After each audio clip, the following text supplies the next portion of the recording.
замонҳои қадим ҳодисае рух дода буд ки то ҳол барои ҳар яки мо шумо таъсирбахш аст.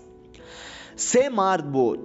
якеаш тамоман аз хурдӣ мӯи сар надошт, дигареаш пӯсташ сафед буд, ба қавли дигар пес мегӯем мо, ва сеюмин аз авони таваллуд чашмонаш намедид, яъне нобино буд. ин шахсон доим назди худованд дуо мекарданд ки мушкилиҳои моро осон кун, ва рӯзе худованд садояшонро мешунаваду дуояшонро қабул мекунад ва ба наздашон малоикаеро равон мекунад ки ӯ ҳар хоҳише ки онҳо доранд иҷро мекунад. малоика меравад ва аз марде ки тамоман мӯи сар надошт мепурсад: чӣ мехоҳӣ? чӣ орзу дорӣ ки худованд онро амалӣ гардонад? марди бемӯй мегӯяд ки мехостам худованд ба ман мӯи сар ато кунад ва як уштурам диҳад. малоик хоҳиши мардро қабул мекунад ва бо хости худованд ин мард мӯи сар мебарорад ва як уштур барояш медиҳанд. баъдан малоик ба назди шахсе ки пӯсташ сафед буд меравад ва мепурсад ки чӣ орзу дорӣ. ин мард мегӯяд ки мехостам пӯсти баданам шифо ёбад ва боз аз худованд як хоҳиши дигар дорам ки мехоҳам барои ман як чорвои гов диҳад. бо хости худованд ин мард низ пӯсти баданаш шифо меёбад ва барояш як гов медиҳанд. ба назди марди нобино меравад ва малоик аз ин мард мепурсад ки чӣ мехостӣ? ин мард дар ҷавоб мегӯяд ки мехостам чашмонам ки аз овони таваллуд шудан нобино ҳастанд бино шаванд ва ман ин мавҷудоту махлуқоти худовандро бубинам. ва боз як гӯсфанди дигар мехостам. ин орзуи марди нобино низ иҷро мешаванд ва чашмонаш бино мешаваду худованд барояш боз як гӯсфанд медиҳад. ҳамаи онҳо хушу хурсандона зиндагӣ мекунанд ва уштуру гову гӯсфанде ки ба онҳо якдонаи худованд дода буд баракаташро медиҳад ва онҳо бениҳоят зиёд мешаванд, ба мисли галлаҳои зиёд. ва рӯзе аз ҷониби худованд барои ин шахсиятҳо боз як имтиҳони навбатӣ шурӯъ мешавад ва худованд малоикро фармон медиҳад ки бо либоси дарвешӣ ба назди ин мардон равад ва малоик либоси фақиронае мепӯшад ва ба монанди як марди дарвешу фақире ба назди инҳо меравад. аввал ӯ аз марде ки соҳиби уштурҳо буд ва мӯи сар пайдо карда буд аз назди он мегузарад ва мегӯяд: эй марди худо, ин қадар дороиву матонатат ҳалолат бод. ман фақири нодоре ҳастам. аз ҳамин галлаи уштурҳоят яктоашро ба ман намедиҳӣ то фурӯшаму қарзҳои бузургамро диҳам?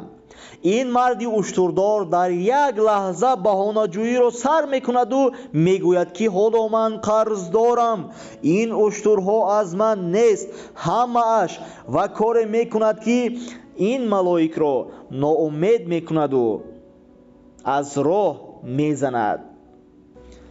баъдан малоик 100 дареғ гуфта роҳ мегирад ба назди марде ки пӯсти сафед дошт ва худованд ӯро шифо доду барояш чорвои гов дода буд. ва ба он мард мегӯяд: эй марди худодод, дороият ҳалолат бод. аз ин галлаи говҳоят як тояшро барои ин марди фақир намедиҳӣ то ин ки қарзҳои бузургашро фурӯхта пас гардонад? ин марди пӯстсафед баҳона ҷуста коре мекунад ки бо рафтори дағалона ин малоикро ки бо либоси марди фақир ба наздаш омада буд дилмонда мекунад ва роҳро нишон медиҳад. малоик боз мегӯяд 100 дареғ ва роҳ мегирад ҷониби шахсияти сеюм. дар охир малоик ба назди он марди нобинои раммаи гӯсфанд дошта мераваду мегӯяд: эй марди худододи ҷасур, ин ҳама дороӣ ҳалолат буд. оё ин бародари фақири нодоратро як гӯсфанде намедиҳӣ то фурӯхта қарзҳояшро диҳад? این مردی نابینایی که خداوند برایش نعمتهای بزرگ داده بود میگرید و میگوید ای مردی فقیر، تو هیچگاه خود را فقیر نشمار، چون که تو خدای داری که همتای ندارد. من نیز به مثل تو فقیر بودم و حتی چشمانم نابینا بود، اما این همه نعمت هایی که خداوند به من داده است و تو میبینی همش از آن اوست. دارایی من از خداوند است، هر آن چیزی که دارم از آن اوست. گیر، تو چقدر گوسفنده که میخواهی گیر، همش از تو. ملائک که با لباس مردی فقیر به نزد این مرد آمده بود با او میگوید ای مرد خداداد، داراییت حلالت باد. این امکانیتی بزرگی که خداوند برای تو داده بود خوب استفاده بردی. تو امتحان بزرگی که خداوند نصیبت کرده بود گذشتی و رازگی خداوند را به دست آوردی.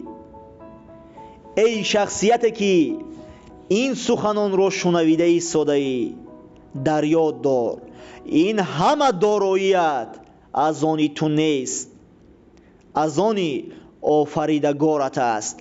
و آن چیزی که عین حال نداری خواطری نکش، چون که خداوند برای تو حتما آن را میدهد. با دعا باش، تنها از او بخواه و حتما به میخواستت میرسی.